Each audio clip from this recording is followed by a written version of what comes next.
My stock this week is Eclipse. ECX is the stock code. Now, this is a company that's been through a lot. At one stage, it was trading at close to $4.40.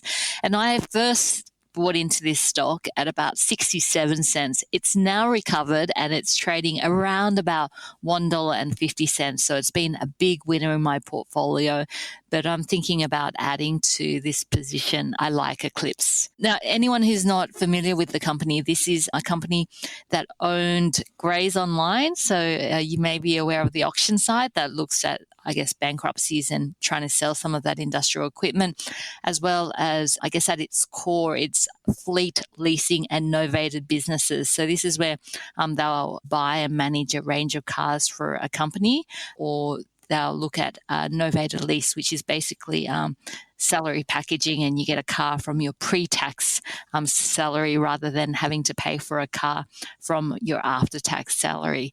They're trying to get rid of their non-core assets, so they've gotten rid of two of their assets, which is Grays Online and AreYouSelling.com, and this was at a $100 million. It was a non-cash loss.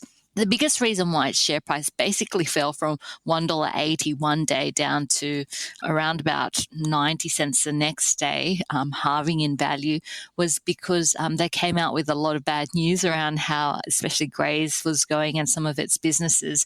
But that also triggered worries that this company would have to look at a capital raising. Now, their covenants, or the lending covenants, the conditions to which the lenders will lend money to this company, are due for testing at the end of September, which is the end of their financial year. So the good news is that $100 million loss that they've made on their divestment so far, the lenders aren't going to include that when they're covenant testing in September. So that's great news for shareholders, because it looks like they're not going to have to stump up any extra cash for this business.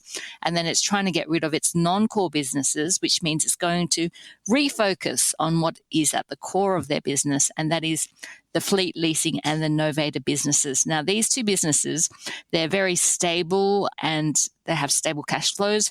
And if we have a look at the first half of the financial year, it had earnings before interest, tax, depreciation, and amortization. So earnings of around about $40 million for the 6 months, and novated volumes were up by 10%.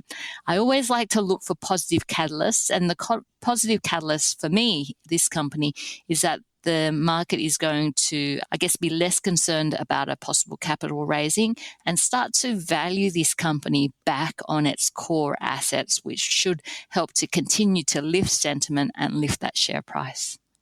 Julia, it's interesting because I'm just looking at Eclipse's chart now, and you must have bought at exactly the bottom. It never dropped below 60 cents, and that was down it was over 80% from its peak about a year and a half before that. So I guess before we get into the company specifically, how did you know that 60 cents was the right time to buy?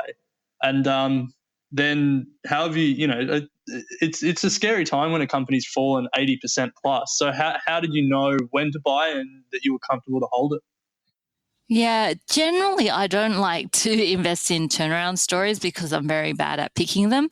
But in the past year, I've dabbled in trying to pick turnaround stories on the basis there's been a number of studies done on markets and that they tend to overreact and underreact to both good news as well as bad news. In the market that we're in at the moment, we're seeing some pretty extreme overreactions, I feel. So when it came to Eclipse, seeing a drop of, I don't know, it was about 50% in one session and then continuing to see it fall further, that for me was a big overreaction. And I guess the question I ask myself when I'm looking at these overreactions is, are the conditions that are happening now going to get worse or continue on forever?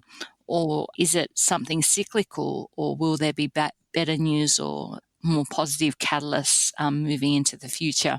So with Eclipse, I figured that part of it was cyclical because of the business cycle and the conditions that they were seeing in some of their businesses. And then once I became more confident that they weren't going to have to tap into their balance sheet, that they had a restructuring plan in place, I guess my confidence in this company grew. The other one that I dabbled in after a big fall and continue to own is BWX, which is a skincare company. It owns a website called Nourished Life.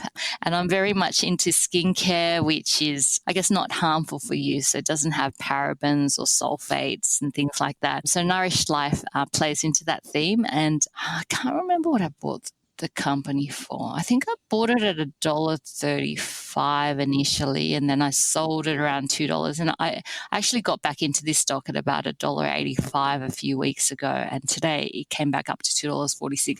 I just think we're spending more on skincare, that, you know, we're a bit more aware of what we put on our bodies as well as in our bodies. And I think that the market may have overreacted here as well. So it's not particularly usually what I specialize in, but both of those have been pretty good. Is AMP going to be a turnaround story? So, see, this is the question I ask. What are the positive catalysts that could be on the horizon for AMP, or are we likely to see more negative catalysts? The positive catalyst in the case of AMP short term for me would be if the sale of their life insurance unit was restructured and still went through. Yeah. Remember, they were trying to sell that unit for $3.3 billion, and it was the Bank of New Zealand, the Reserve Bank of New Zealand, that had conditions that made AMP issue that statement that the sale was unlikely to go through.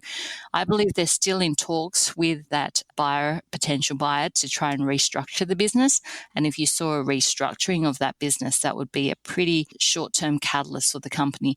I think longer term it's harder, because you have a number of not only legacy issues, so court cases, compensation, but looking into the future, you have issues as well, high compliance costs, lack of trust. And really at the heart of a finance company, I think it's trust. If you don't trust that manager with your life savings, you basically don't have a business model. So, if I was AMP, I'd change my name. That's just me. So they're the kind of questions I ask. Is it going to last forever, or what would cause the share price to go up, and what would cause the share price to go down, and then the probability of that. So, Julia, we've gone on a bit of a tangent here, albeit an interesting one. Sorry, Ren, it's your turn. If we go back to you picked the turnaround. You picked that the market overreacted. I guess the second part of it is, was there anything about the company or about the vehicle leasing space in general that meant that you liked it as an investment as well, or was it purely the market overreaction that you were playing on? It was the market overreaction, and at the time they were supposed to have a merger, or there was a takeover with McMillan Shakespeare, and because of the profit downgrade that came through, that takeover obviously didn't go ahead.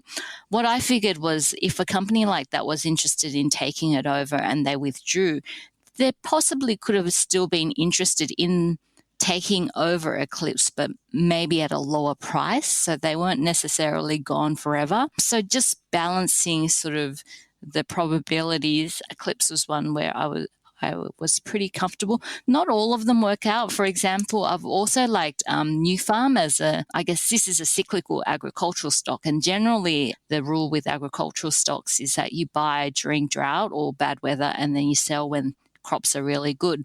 But unfortunately, the drought has lasted a lot longer than anyone actually thought. So the cycle, I bought into it and it kept on going down. So in scenarios like that, I have a very strict cut your losses early, and I don't mind being wrong. But when it comes to the share price continuing to fall, I get out of there pretty quickly. Well, I guess one question I have, I don't really know much about the fleet leasing business at all, but I'm wondering if this is an industry that is susceptible to economic, cyclical change, or I know we're in a pretty subdued market at the moment in terms of wage growth and that sort of stuff, but do you see any of those headwinds having sort of much of an impact on Eclipse going forward, or is this something that they can sort of stray away from based on the lease nature of leases?